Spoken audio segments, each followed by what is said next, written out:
Welcome across America and around the world to the most unusual hour you will ever hear. This is the only hour that ever was or ever will be. This is the most important hour in your entire life, for during this hour you will decide your future and thus our collective futures. I'm William Cooper, and this is the hour of the time. Tonight, ladies and gentlemen, we continue with America's assignment with destiny. You remember we talked about the history of the religion and the mystery school of the ancient Aztecs, the Mayas, and the other American Indians of the old Americas before Europeans supposedly set foot upon these shores. As you will hear, it's entirely possible and indeed highly probable that not only Europeans but people from the Middle East and from the continent of Africa set foot on these shores long, long before Columbus ever dreamed of reaching India by sailing toward the west. In fact, if you've been listening closely to the previous episodes of America's Assignment with Destiny, you may have already understood that the Indians were practicing almost exactly the same mystery religion that was present in the Middle East and in Egypt long, long before the birth of Christ. Many tribes, especially the Plains Indians, believed that thunder and lightning were caused by enormous birds. The rumbling sounds in the sky accompanying storms were due to the flapping of their wings, and the flashes of light were caused by the opening and closing of their eyes. In some groups, only one thunderbird was recognized. In other tribes, there were several of various colors, or a family of them. The appearance of the bird, or birds, is not definitely given. It might be similar to a large hawk, an eagle, or even a grouse. The thunderbird could use its wings as a bow to shoot arrows, and small meteors were believed to be the heads of these arrows. On the plains, thunderstorms were said to result from a contest between a thunderbird and a huge rattlesnake or dragon-like monster. Persons struck by lightning, if they recovered, were accepted as sages or holy men, having received a very strong medicine from this experience. In some areas, the thunderbird was closely associated with the religious mysteries or societies. Those who saw this creature in their vigils usually considered themselves as intended for a religious life. The myths and legends of the thunderbird are similar to the European and Asiatic accounts of the fabled phoenix, which you're hearing an awful lot about even today. The phoenix nested in flames and symbolized initiation and adeptship, and today it symbolizes the New World Order rising from the ashes of the old. Death and rebirth, resurrection, reincarnation, all of these are the symbols, are symbolized by the phoenix. Early drawings of the Great Seal of the United States indicate that the bird represented thereon was a phoenix, rather than the eagle that you see today. Like the Mexican coat of arms, which shows an eagle with a serpent in its claws, the American device is strongly reminiscent of a thunderbird. These creatures were also said to inhabit a sky world above the clouds and served as messengers between mortals and the heavenly beings. Farther south, the thunderbird symbol merged with the quetzal and the serpent feathered with quetzal plumes. The quetzal was identical in meaning with the phoenix of Asia, North Africa, and the Near East.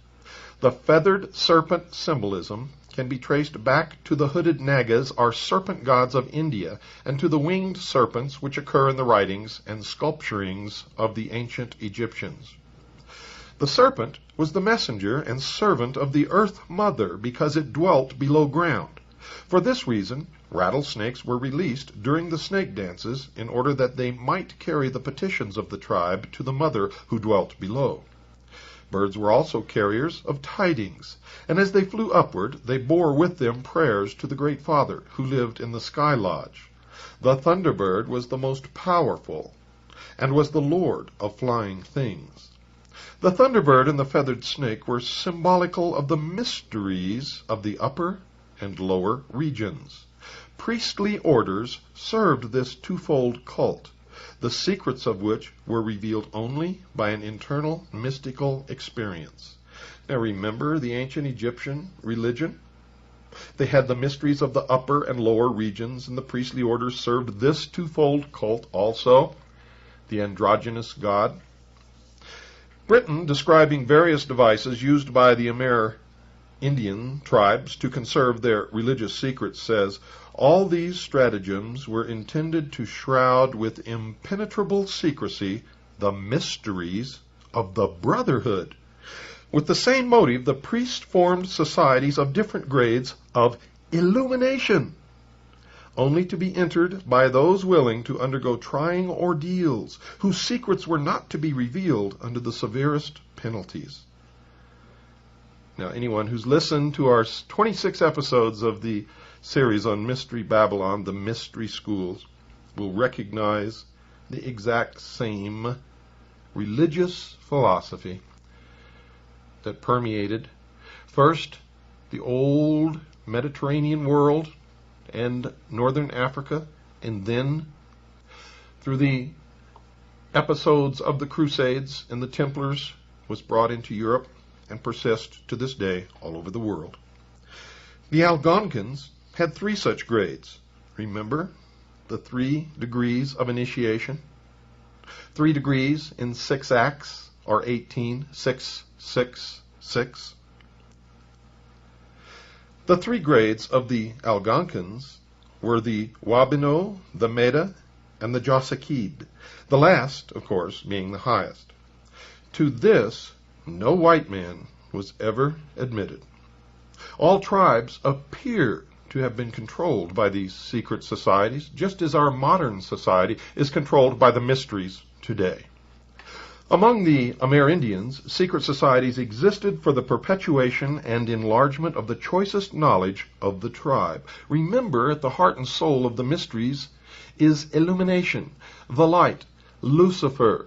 Lucifer, of course, is represented by the sun, which is the wisdom of the world.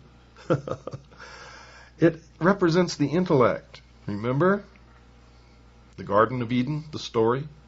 That Lucifer, through his agent Satan, enticed Eve and thus man to eat of the fruit of the tree of knowledge and told them that they would not surely die and that they would be as gods.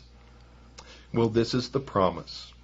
And with that gift of intellect that man received from Satan, indirectly from Lucifer, man himself will become God. This is the heart and soul of the mystery schools. There were war associations, healing cults, and fraternities concerned with the religious mysteries, the keeping of records, and the dramatization of myths. There were ethical societies, orders of mirth makers, fire walkers, and hunters presided over by elders who had distinguishing regalia. Women frequently became leaders of these groups. Among the Pueblo Indians, there were often a dozen or more societies in one village. While their objectives were not always parallel, there was no friction among the memberships, and they united in all common responsibilities. The Indian was always a tolerant man on the subject of spiritual convictions. He never inquired as to the faith of his guest, but expected that every true believer would conduct himself in an honorable way. He respected the rights of strangers, and if he did not share in them or did not understand their meanings, he kept a respectful silence.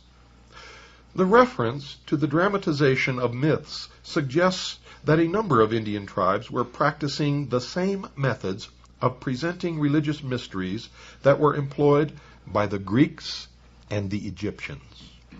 Most Indian festivals emphasized songs and dances, but the songs were used principally to establish rhythms, and the words were of slight importance. Chants were a vital element in most healing ceremonies. Either the Western Hemisphere received a vital religious stimulus from early voyagers and travelers from distant parts, or else the Indian himself, by mystical experiences, shared a common inspiration with the priestly castes of other nations. The psychologist would probably assume that the esoteric tradition originated in the spiritual needs of the human being, regardless of his race or place of habitation. But that does not fit any test of common sense. In fact, it's ludicrous. The search for reality gradually brought into being specialized groups of intensive truth seekers, and these groups produced their own leaders, and such wise men and women were acknowledged as divinely inspired, received spontaneous admiration and devotion, were obeyed for their superior endowments, and gradually became a priestly caste. As civilization enlarged the temporal state of the tribe, the religious societies grew to become powerful institutions, as in Central America. While the tribes remained nomadic, the medicine men were less resplendent and impressive, but their functions were no less insignificant. These holy persons seldom took part in war, and frequently were distinguished by a costume combining elements of male and female attire. Remember, the god is an androgynous god, bipolar, male, female, positive, negative, bad, good, divine, and evil, all within the same. And this is the truth, this is the reality in all of the mysteries. This practice of wearing male and female attire has been common throughout the religious world and has influenced the dress of pagan priests and Christian clergy alike. For example, the Catholic priest, the Catholic bishop. The androgynous human being in whom there is a spiritual union of male and female attributes has been widely accepted as personifying a superior type capable of a greater understanding of the father wisdom and mother love potencies of divinity. Such symbolism, ladies and gentlemen, existed in all of the great esoteric orders of the past. While ethnologists may be reluctant to admit that the Indians had any formal concept of an esoteric religion, examination into the secret beliefs of the priests of the various tribes shows that they were verging toward the adept tradition, even if it had not matured among them. The Midewiwin, our great medicine society of the Ojibways, initiated both men and women into the secrets of the art of healing and the control of the vital current coursing through the nerve centers of the human body. The society of the Medes, or shamans, had birch bark rolls which depicted the arrangements of the lodges and included many strange pictographs. Of these, W.J. Hoffman writes, quote, "To persons acquainted with secret societies, a good comparison for the Midewiwin charts would be what is called a trestle board of the Masonic order, which is printed and published and publicly exposed without exhibiting any secrets of the order. Yet it is not only significant, but useful to the esoteric in assistance to their memory as to the details of the ceremony." Unquote. The secrets of the Midewiwin were originally communicated to mankind by an initiate priest, Manabozho, or Great Rabbit, who was a servant of the Good Spirit. The cross was an important symbol in the Midewiwin rites, and it is interesting that the Medes steadfastly refused to give up their religion and be converted to Christianity. The controversy as to the possible Masonic significance of the Midewiwin rites may be noted, but has slight bearing upon the essential facts. Although the birch bark rolls have bestowed prominence upon the activities of this society, other tribes practiced equally significant rituals and ceremonies. Candidates advanced through 4 degrees, traveling toward the east. And where have you heard that before, steady listeners? And the lodge rooms were enclosures open to the sky and connecting with each other through doors and passageways so that they could look upon the celestial sphere.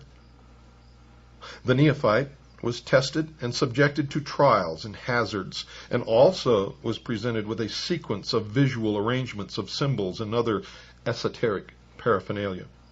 The purpose of the Great Medicine Society was to enlighten the human mind and soul and to bind the initiates to the service of their people.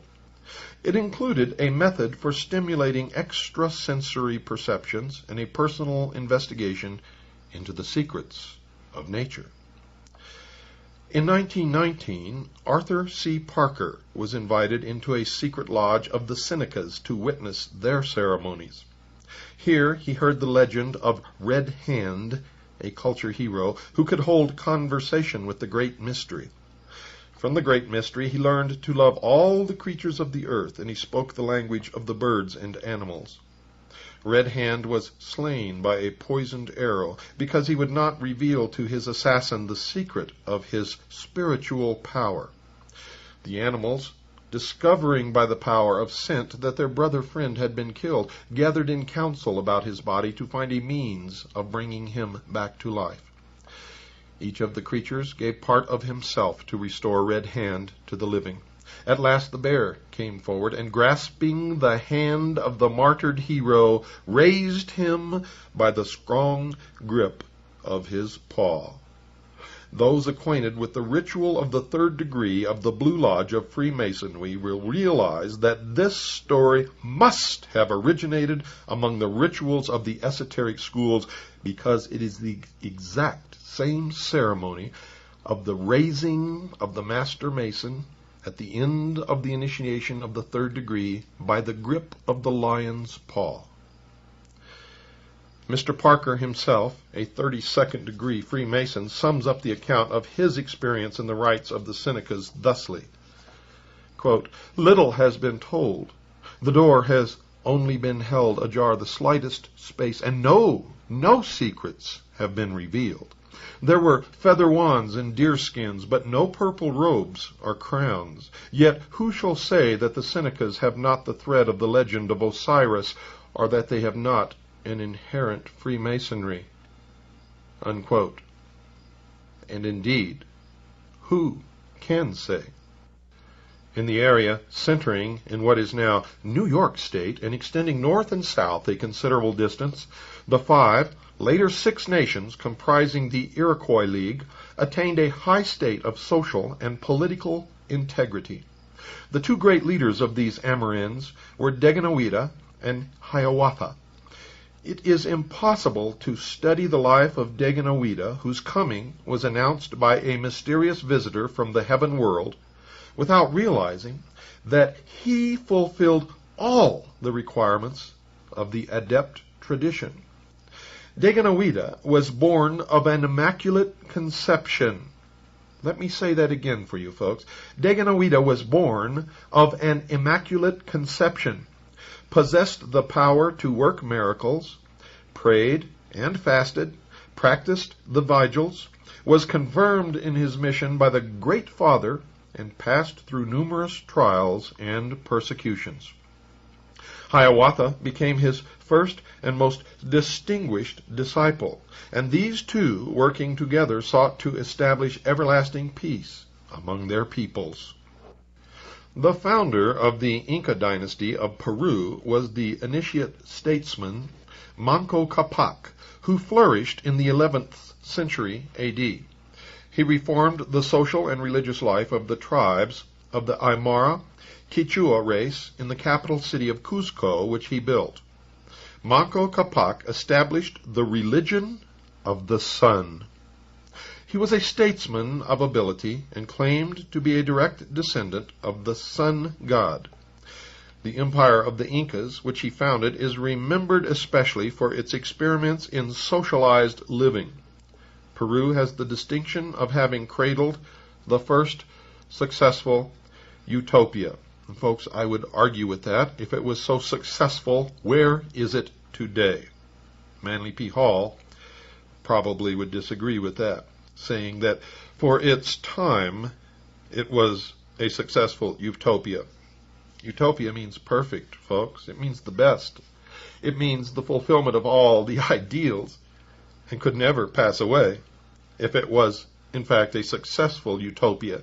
And that's the problem with these priests of the mystery religion and their dream of a world utopia made up of imperfect men, ruled by imperfect men who have other agendas, who have selfishness, who covet, who steal and lie.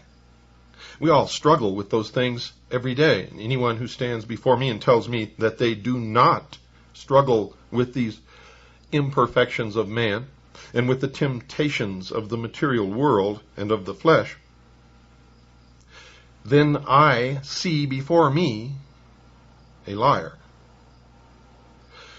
Manco Capac emerges as one of the world's outstanding social reformers, with a vision thousands of years ahead of his time. He is said to have brought with him to Peru a divine bird in a sacred wicker hamper. This golden falcon is a form of the phoenix and testifies to the presence of the adept doctrine. Manco Capac combines in his own person the offices of priest and king, like the Melchizedeks of Christian mysticism. Christian mysticism? Oh yes, ladies and gentlemen. You didn't know this, but Christianity started out as a secret society, and later was even named the Friendly Open Secret Society. Wasn't open at all, and it had degrees of initiation which exist in the priesthood even today. Although some historians may be a trifle impulsive when they suggest that Manco Capac was a Buddhist priest, there can be no doubt that the Peruvian culture was heavily influenced by symbols, rituals, and philosophical elements usually associated with the trans-Himalayan area of Central Asia. Now, if Manco Capac was not a Buddhist priest from the Far East, how did he bring these teachings to the Indian people, who had never seen or heard of him before and knew not from whence he came? In Daganawida, with his great league, Quetzalcoatl, Kulkulkan, and his splendid socialized empires in Mexico and Central America, and Manco Capac, and the communal system which he set up in Peru, we have three clear and definite accounts of initiate leaders establishing schools of esoteric doctrines in the Western Hemisphere. From a consideration of their attainments and the systems which they inaugurated, we can come to but one conclusion, ladies and gentlemen. The mystery schools of antiquity were represented in the Americas by institutions identical in principle and in purpose with those of Asia and the Mediterranean countries. How could this be? How indeed? Is it true that at one time, according to the theory of plate tectonics, that all of the continents were together in one, and that there was free interchange and activity conducted between all of the peoples of the earth? Were they indeed at one time ruled by one great ruler in one great city? And was there at one time one great continent in the whole world known as Atlantis? And was the scattering of the peoples and the mixing of the languages and the tangling of the tongues described in the Bible, was this merely the breakup of that one continent as the plate tectonics began to move away from each other, as the Earth's crust shrank and molten magma compressed below began to push up and separate the pieces of land from each other? Was this the scattering of the peoples? Was this the destruction of the Tower of Babel? Was this the real truth? of what happened in history? It doesn't say that here. This is what has come to mind in my own research, and may account for many of the legends of all the peoples of the earth. We have much more study to do, much more putting together of the pieces of the puzzle. But folks, of all the studies that have ever been made, we believe that our conclusions are probably closer to the truth than anyone else has ever come. In any case, we hope we are, and if we're not, we certainly will pick up the thread of truth wherever it leads us, and if we turn out to be wrong, you will be the first to hear it. But it appears to us that at one time, all of the peoples of the world had a common source of religion and knowledge, and that somehow these people were scattered over the earth and lost their contact with each other and lost their contact with the source of their religion and their knowledge. And even though some of the portions of their society and some of their religions may differ slightly, at the heart and core of all of them, they are the same. And that is what is important, that you understand that somehow the great mystery religions and the great societies that existed in ancient Egypt and Mesopotamia and Greece and eventually in Europe were nothing new to the peoples who lived in South America and North America and on the Asian continent. And the mysteries were even known to the Aboriginals on the continent of Australia, in the islands of New Guinea, in the rainforests of the Amazon jungle. So you see, folks, what we are talking about here is not the story of one sacrificed king, but the story existed amongst all peoples in all areas of all the islands and continents and lands of the world. To all peoples there appeared a man who taught the same teachings, who experienced the same persecutions and ultimately the same death, the sacrificed king, that we in the Western world have always known as Jesus Christ. Was it the same man who appeared to all peoples? Or were they different men sent by God who appeared to all peoples? Or were they merely men who pulled off in their different cultures and societies the greatest hoax in the world? I don't know the answer to these questions at all. What I believe about Jesus Christ, I believe through faith alone. For indeed, no one has ever been able to even prove that the man really lived and walked upon the face of this earth in the Middle East, and I'm speaking of the man that we know as Jesus Christ, and not all of the other people who appeared to various cultures and various societies in the world who fulfilled the same role to those people. And maybe that's why it was so difficult to convert some peoples to Christianity.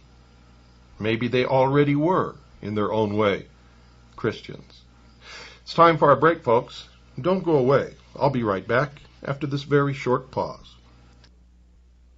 Folks, I hope you're enjoying tonight's program. This will be the 27th broadcast in the series on the mystery religions, the mystery schools, the ancient mystery religions of Babylon.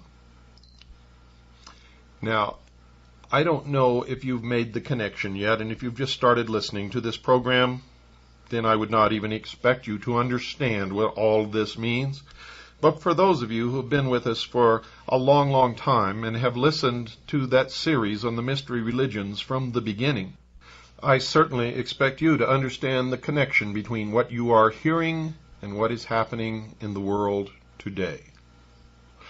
And if you understand that connection, and you understand that this signifies tremendous change, which is going to appear and confront us in the immediate future, then you understand that you must take steps now to protect what you have, what you've earned, what you've sweated and worked for all your life. You must take steps now to protect those assets. I want you to call our sponsors, the people who pay for the airtime on this show, the hour of the time. Call them now, 1-800-289-2646. Call Swiss America Trading and talk to the experts. 1-800-289-2646. For the first 200 callers, you'll receive Harry Figge's report entitled Tackle the Debt. Call now, 1-800-289-2646. That's 1-800-289-2646. While you're at it, mention my name, William Cooper. Tell them that you listen regularly to the hour of the time, and you'll receive a free newsletter entitled Protecting Your Future. Call now, 1-800-289-2646. You have a responsibility to yourself and to your family to at least investigate the possibilities. Call now, 1-800-289-2646. By protecting your future, ladies and gentlemen, you're also protecting the future of this radio program, The Hour of the Time, and, of course, freedom for the world. Call now, 1-800-289-2646. That's 1-800-289-2646. And you'll be glad that you did. Prevailing historical accounts which deal with the discovery and colonization of the Western Hemisphere must someday be completely revised. Modern scholars have accepted without proper reflection a fabrication of lies, fashioned to deceive and to prevent the recognition of facts which are detrimental, even dangerous to the ulterior motives of very, very powerful interests. Time, ladies and gentlemen, will reveal that the continent now known as America was actually discovered and to a considerable degree explored more than 1,000 years before the beginning of the Christian era. The true story was in the keeping of the mystery schools and passed from them to the secret societies of the medieval world. The esoteric orders of Europe, Asia, and the Near East were in at least irregular communication with the priesthoods of the more advanced Amerindian nations. Plans for the development of the Western Hemisphere were formulated in Alexandria, Mecca, Delhi, and Lhasa long before most European statesmen were aware of the great utopian program. For reference to that, see The Mystery of Columbus by Jennings C. Wise. The explorers who opened the New World operated from a master plan, the same plan that is in operation today, and they were agents of rediscovery rather than discoverers. Very little is known, folks, about the origin, lives, characters, and policies of these intrepid adventurers. Although they lived in a century amply provided with historians and biographers, these saw fit either to remain silent or to invent plausible accounts without substance. Does it not seem remarkable that no one is certain whether Christopher Columbus was actually an English prince, a Greek nobleman, or a Genoese sea captain? Was he granted arms without any examination into his ancestry? Something that was unheard of in that day? Why is it so difficult to ascertain the real name of the man known as Amerigo Vespucci? Who was John Cabot, whose life and exploits are but fragments rather than the sober records of a distinguished citizen? If these men were what they seemed to be, there could have been no advantage gained by such elaborate concealment. If there was a mystery, that which was hidden must have been regarded as valuable. Plato described the vast continent of Atlantis, which sank beneath the oceans as the result of a seismic cataclysm. Now, there are several possible interpretations of Plato's account. The lost Atlantis could represent a submerged body of knowledge drowned in a sea of forgetfulness. This would explain and justify Bacon's restoration of the fable, which was nothing more than bringing into light matters long hidden. According to the Critias, the oceans became so agitated and laden with mud and slime that navigation to the west ceased. Sailors feared to go beyond the Pillars of Hercules toward those Hesperic isles sacred to the mysteries. Even had Christian nations dared to violate the edicts of the sacred schools, such audacity would have been held in check by the power of Islam, seated in the Holy House at Cairo, and the edicts of Lhasa backed by the armed strength of the Mongol Empire. The East agreed to preserve the boundaries of Europe if the European states would bind themselves in a solemn alliance to refrain from exploiting the resources of the Western Hemisphere. Now, why would they insist upon that agreement when no one knew anything about the Western Hemisphere, at least to the public eye? Fear of a terrible retribution from beyond the walls of Gog and Magog prevented the popes from violating their agreement, and without the leadership of the church, the great families dared not engage in private projects. When the appointed hour came, the secret societies selected their own agents to initiate the program of exploration, and thus began America's secret assignment with destiny. Was Columbus then working, asks Grace A. Findler, either as an individual or as a chosen representative of secret societies to bring into expression the old utopian ideals and to directionalize them across the seas? Certainly this would go far to explain the charges of traitor, the seizure of all his books and papers, the destruction of all portraiture and likenesses, even to the usual mortuary busts and arms, and the complete disappearance of many of his literary works, including the Journal of the First Voyage and the Book of the Second Voyage.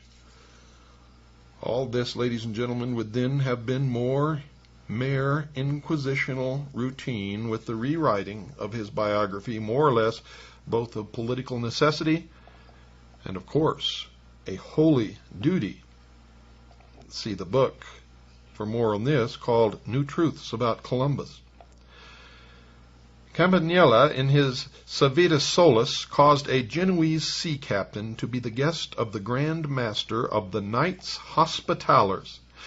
When Columbus, on the occasion of his first landfall, raised the standard of Castile, he also planted a banner of his own consisting of a green cross on a white field. Was this a device of the Knights Templars? You bet your booties it was. The formal education of the man who called himself Christopher Columbus has been the subject of much speculation. The navigator wrote in 1501 that during his many voyages to all parts of the world he had met learned men of various races and sects, and had endeavored to see all books of cosmography, history, and philosophy, and of other sciences. Now, if the admiral had seriously endeavored to examine early works on navigation, he undoubtedly had noted the references, brief but significant, by Homer, Solon, Aristotle, Pliny, and other ancient authors to, quote, distant lands beyond the great oceans, unquote. Plutarch's voyagers must have explored vast areas, and Verplanck Colvin summarizes the old accounts thus, quote, in the days of Homer, or rather before his time, navigators traveled thousands of miles out into the Atlantic and back across it. They were guided in their voyages by the stars, unquote. For reference to that, see geographical and mathematical discussions of Plutarch's accounts of ancient voyages to the New World. Remember, folks, remember my admonition, don't believe anything that you hear on this program unless you go research it for yourself and verify that it is indeed true. This is one of the greatest secrets that have been held by the mysteries for thousands of years. This needs to be brought to light, for I believe wholeheartedly that this is the truth of the matter, and my research has indicated to me that it is nothing else but the truth. One group of authorities considers it probable that Columbus was little better than an illiterate sailor, and that his rudiments of learning were derived from a guild school supposed to have been established by the weavers of the city of Genoa. The opposing faction of historians insists that Columbus possessed considerable scholarship even before his celebrated journey. According to Henry Hiresi, an outstanding writer on the Columbus mystery, the navigator left 97 manuscripts and over 25,000 marginalia, which may be considered a remarkable achievement for an illiterate. How many illiterates do you know who have ever written anything? Much less 97 manuscripts and over 25,000 marginalia. The truth is that the admiral cannot be explained without reference to the secret societies, which were the peculiar custodians of the exact information which he required. They were, and are, and always will be, unless the sheeple of the world wake up to the fact, the guardians of the secrets of the ages. The religious and mystical inclinations of the great discoverer are mentioned by most of his biographers. At times, Columbus dressed in a plain robe and girdle similar to the costume of the Franciscan order.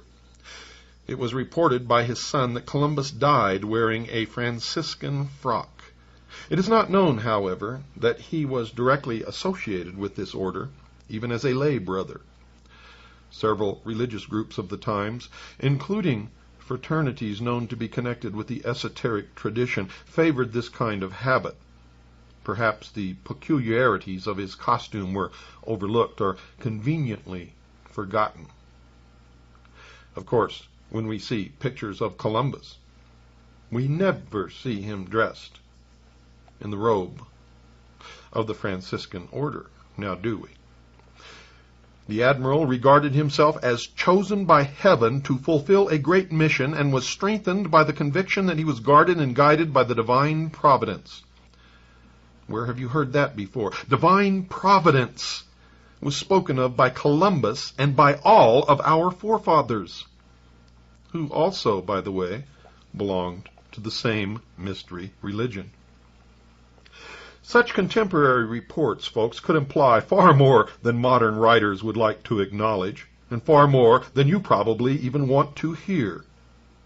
In these troublous times, it was customary for the members of secret societies to conceal the true source of their instructions by some general statement about heavenly guidance. The mystical instincts of the admiral, his belief in miracles, prophecies, and the doctrine of preordination have been advanced by some critics as proofs of his mental instability, a la David Koresh.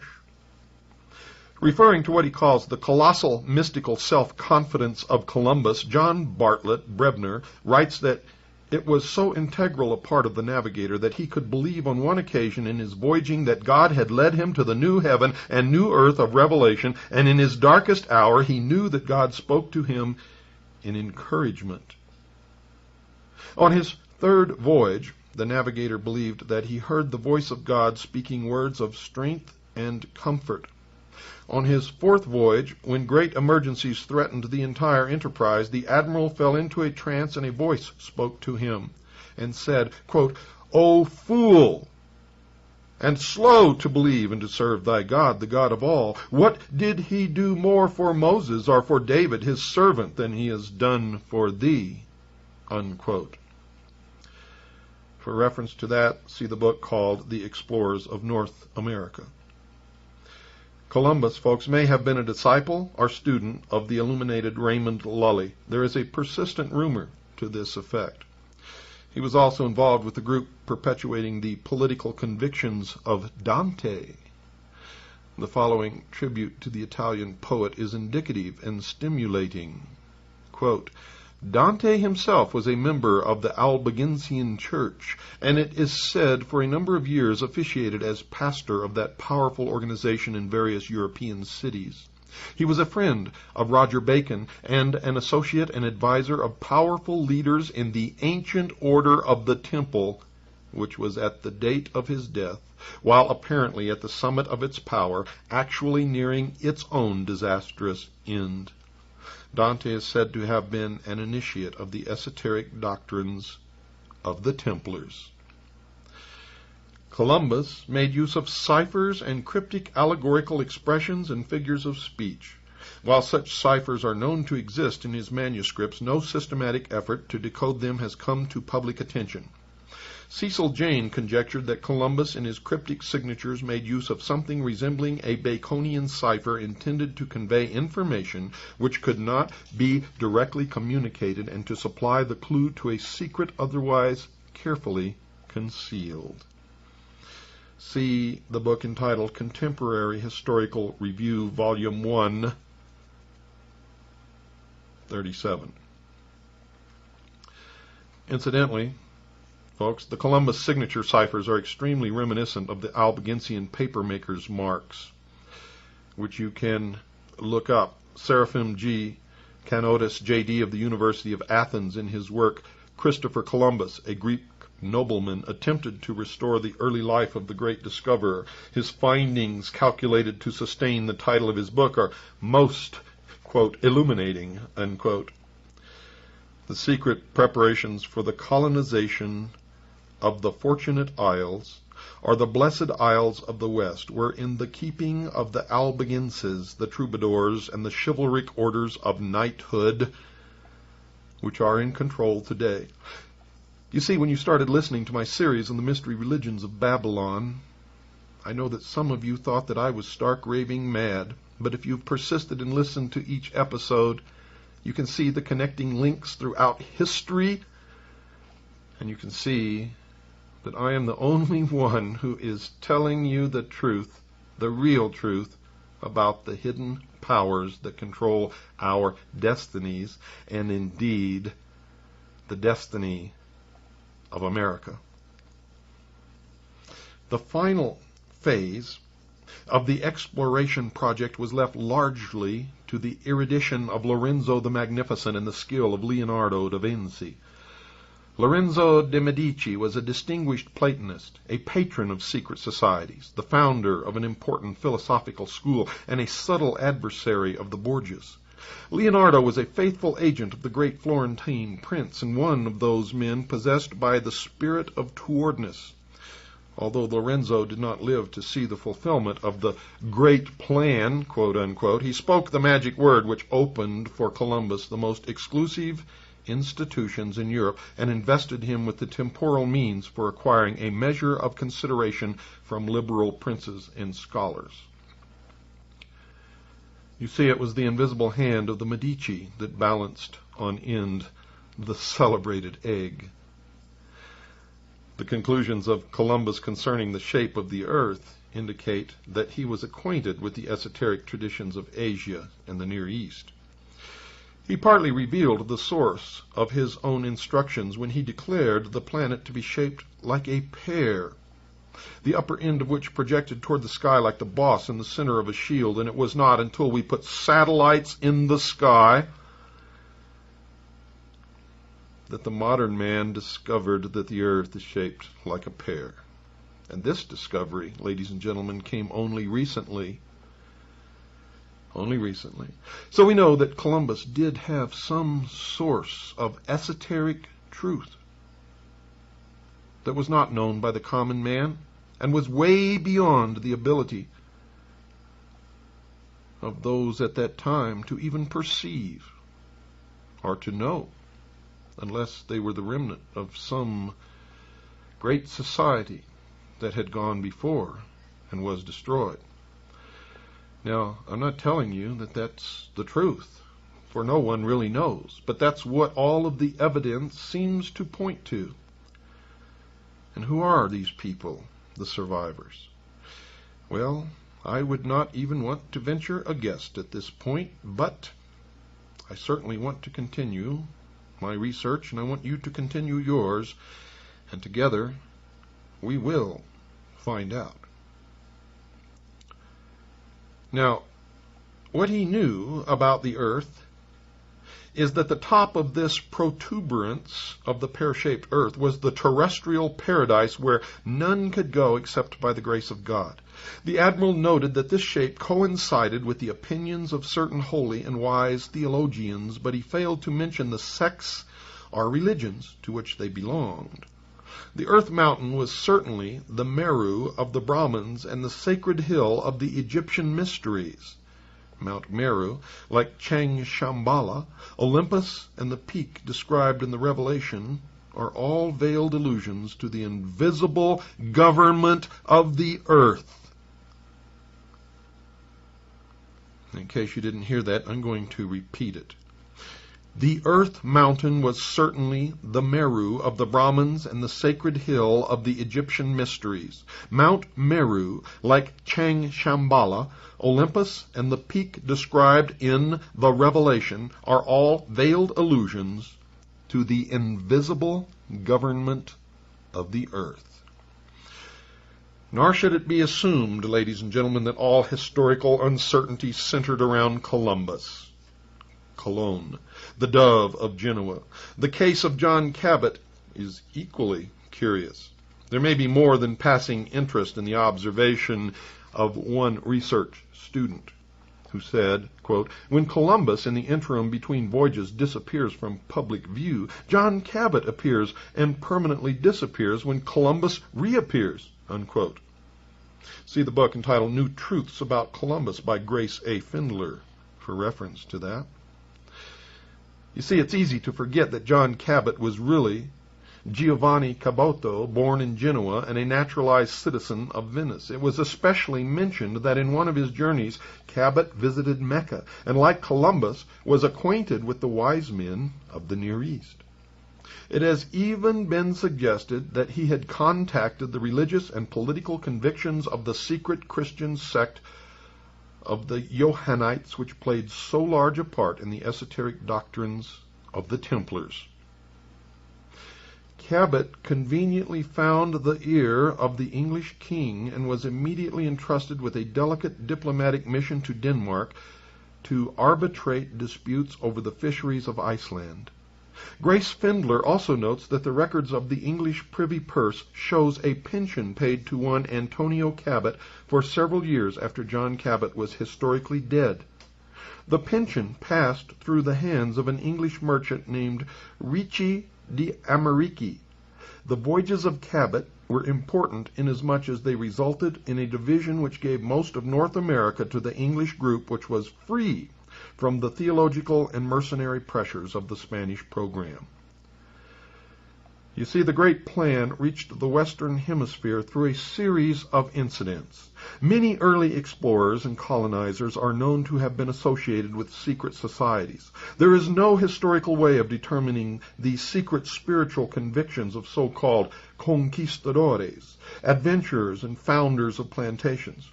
It is a well-established fact, folks, that arts, sciences, philosophies, and political convictions accompany less valuable merchandise along trade routes and caravan trails. Some of the colonizers were probably unaware of the parts they were playing, and the settlements which they founded remained for generations without the strength or security to advance ideological programs.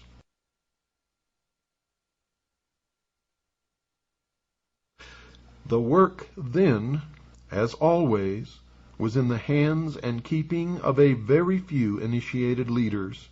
They were responsible for the results, and they built slowly and wisely, thinking not of their own days or of their own reputation, but of the future in which the, quote, great plan, unquote, would be fulfilled.